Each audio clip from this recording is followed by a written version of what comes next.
Hello everyone, I welcome you all to my channel Wins Academy for Competitive Exams. In this video, we are going to see basic definitions and problems in electric circuits. Our learning objectives are electric charge, current, voltage, power and energy, and basic elements and some problems that are asked in the competitive exam. First, let us see what is an electric charge. Charge is denoted by the symbol Q. Electric charge is the physical property of matter that causes it to experience a force when placed in an electromagnetic field. So, a charge experiences a force when it is placed in electromagnetic field. There are two types of charges. One is positive charge and another one is negative charge. The charge of an electron is negative and proton is positive. So, like charges always repel each other and unlike charges attract each other. The unit of charge is coulomb. The charge of the electron is 1.602 into 10 power minus 19 coulomb. So, now we are going to see what is a current. Current is defined as the rate of flow of electrons in a conductor or semiconductor. Right, so it can be expressed as I is equal to Q divided by T. So, rate of flow of electrons. Electron is nothing but charge. So, Q divided by T, or it can also be expressed as I is equal to dQ by dt, where dQ is the small change in current and dt is the small change in time. So, its unit is either ampere or coulomb per second. Since here for charge, the coulomb is the unit and for time, seconds is the unit. So, coulomb per second, or we can use it as ampere. So, next we are going to see what is a potential difference or voltage. Electric potential is defined as the work done in moving a unit positive charge from one point to another in an electric field. So, here work done represents the energy. So, unit for voltage is volt or joules per coulomb. So, V is equal to energy divided by charge, that is work done in moving a unit positive charge from one place to another. So, W divided by Q, its unit is joules per coulomb or volt. So, it can also be expressed as V is equal to dW by dQ. Next, we are going to see the definition for energy and power. Energy is defined as capacity to do work, and power is defined as the rate of change of energy. The unit of energy is joules or watt seconds and the unit of power is watts.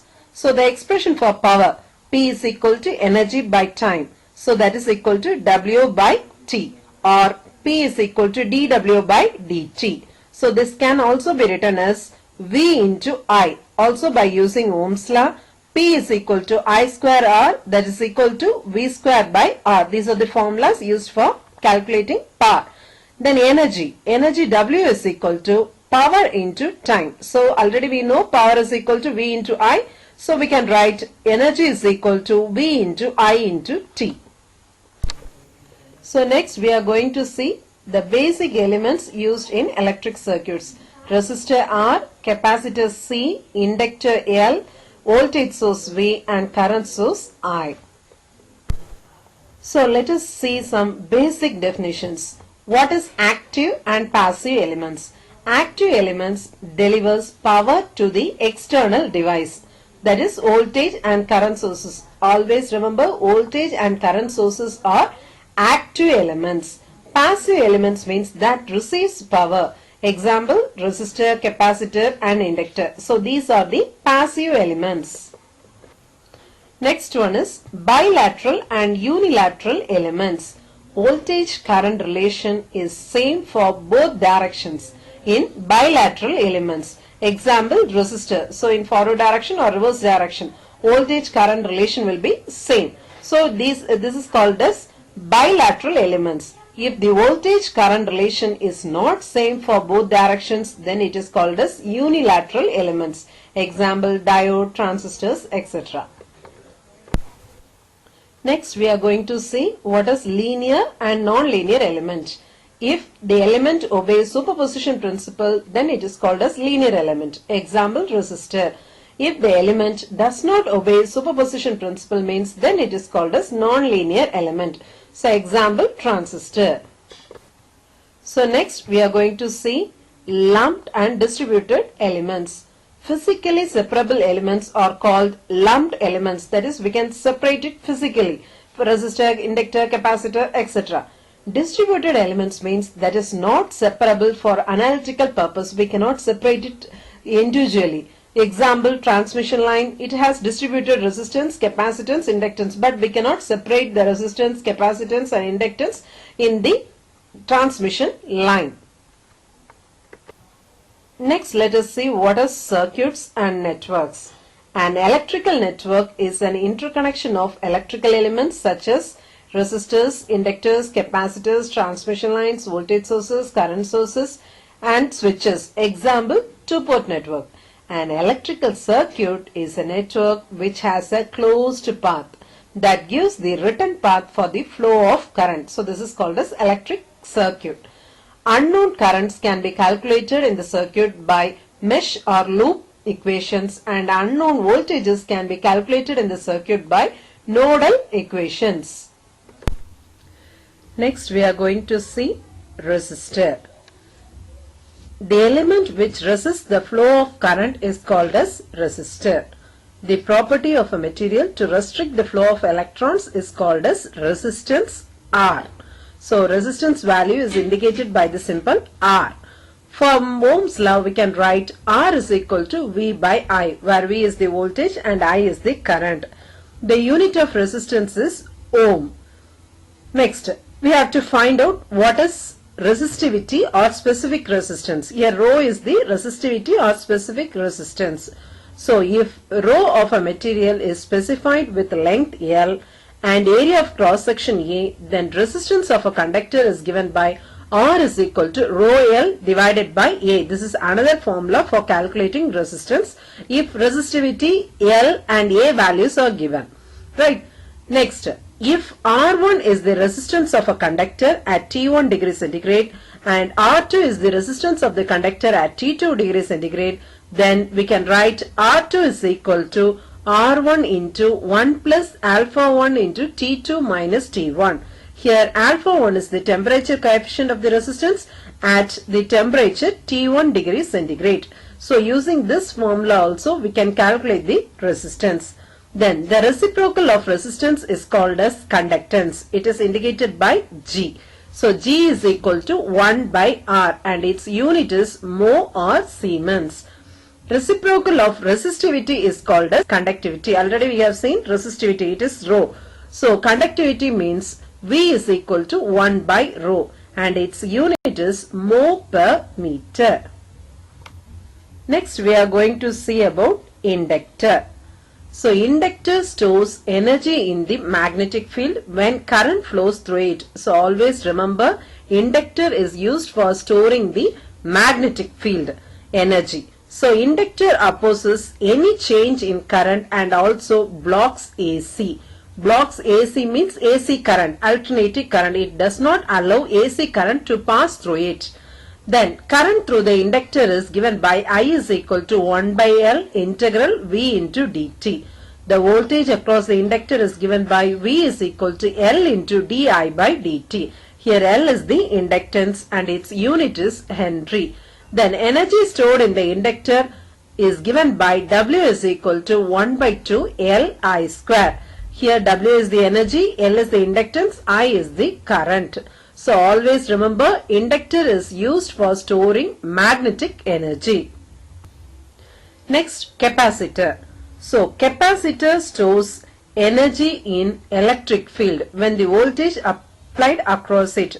So inductor is used for storing magnetic energy, capacitor is used for storing electric energy. Okay.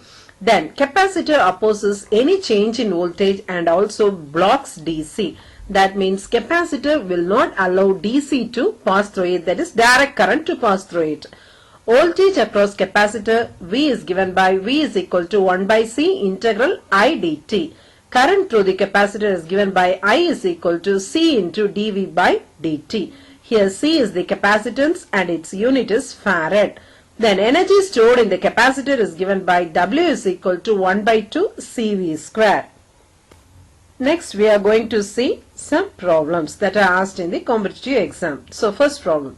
If a current of 10 ampere flows for 4 minutes, find the quantity of electricity transfer. So here we have to calculate the charge. That means quantity of electricity means charge. Also current value is given and time is also given. So we know current is equal to charge divided by time. So from this, charge is equal to I into T. So that is equal to 2400 coulomb. So option D is the right answer. Next problem. What is the voltage of the battery that uses 800 joules of energy to move 40 coulomb of charge through the resistor? So here they have asked to calculate the potential difference, that is voltage. So we know voltage V is equal to W by Q. Here W is the energy. So energy value is given. Also charge value is also given. So voltage is equal to 20 volt. So option D is the right answer. So next question. Mesh analysis is applicable only for the network which are dash in nature. So 4 options are given: polar, planar, non-polar and non-planar. Mesh analysis is applicable only for the planar network, right? So we should know what is meant by planar. A circuit is planar if it can be drawn on a flat surface without crossing wires. If there is no crossing wires means then we can apply mesh analysis to it. So option B is the right answer. So always remember, mesh analysis can be applied only for the planar networks. Next problem. All dash are loops but all dash are not meshes. This also we know. All meshes are loops but all loops are not meshes. So option B is the right answer. So next problem.